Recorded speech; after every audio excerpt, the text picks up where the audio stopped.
कि कंसिस्टेंट कैसे रहा जाए सर, क्योंकि यूपीएससी की तैयारी ऐसी नहीं है जो 6 महीने में खत्म हो जाए या 1 साल में खत्म हो जाए। बहुत सारे बच्चे ऐसे हैं जिनको बहुत लंबा समय लगता है, और खासकर ये बात एसएससी वाले बच्चों के साथ भी किसी भी कंपटीशन में। आज के समय में अगर सर एसएससी में बात करें तो लगभग 90% से ज्यादा कट ऑफ एसएससी में जाने लग रही है। तो अब शायद वो जमाना नहीं है कि एसएससी जैसा एग्जाम भी 6 महीने की तैयारी में निकल जाए। तो और मैंने ये सवाल बहुतों से पूछा, लेकिन मुझे सेटिस्फैक्टरी आंसर नहीं मिला। तो मैं आपसे जानना चाह रहा हूँ कि एक बच्चा किसी चीज में कंसिस्टेंट कैसे रह पाए। देखिए राकेश जी, ये सवाल सिर्फ ऐसा नहीं है कि आप इस सवाल से जूझ रहे हैं। सच्चाई ये है कि अ, इस समय देश के तमाम युवाओं को ये सवाल परेशान करता है। इसकी कई वजह हैं।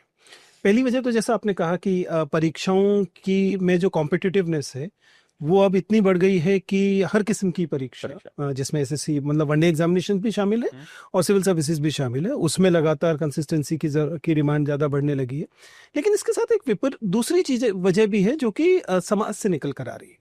वो ये है कि अब बच्चों की जिंदगी में इन जनरल भी कंसिस्टेंट होना एक दुर्लभ चीज हो जाती है। बिल्कुल। ये रिश्तों के साथ हो रहा है, ये जिंदगी जीने के दूसरे पक्षों के साथ हो रहा है, परिवारों के साथ हो रहा है, तमाम चीजों के साथ हो रहा है। तो consistency in itself it has become a rare commodity.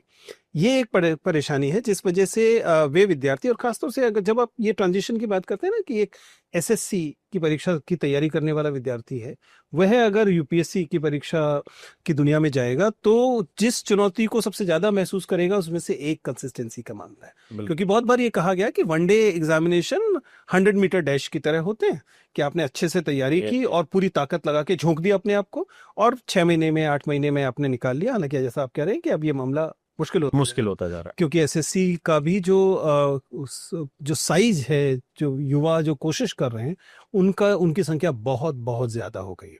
और यूपीएससी में तो ये और भी ज्यादा परेशान, क्योंकि यूपीएससी को कहा गया कि 100 मीटर डैश नहीं है, मैराथन है, जिसमें कि लगातार। अब सवाल है कि इसको साधा कैसे।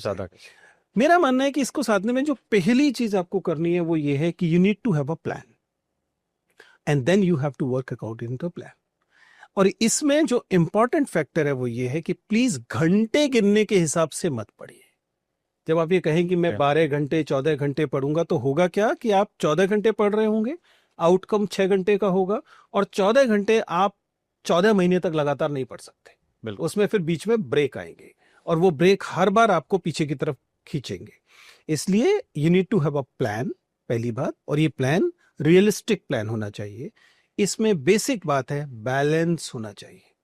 अगर आप अपनी जिंदगी से बहुत जरूरी चीजों को काट कर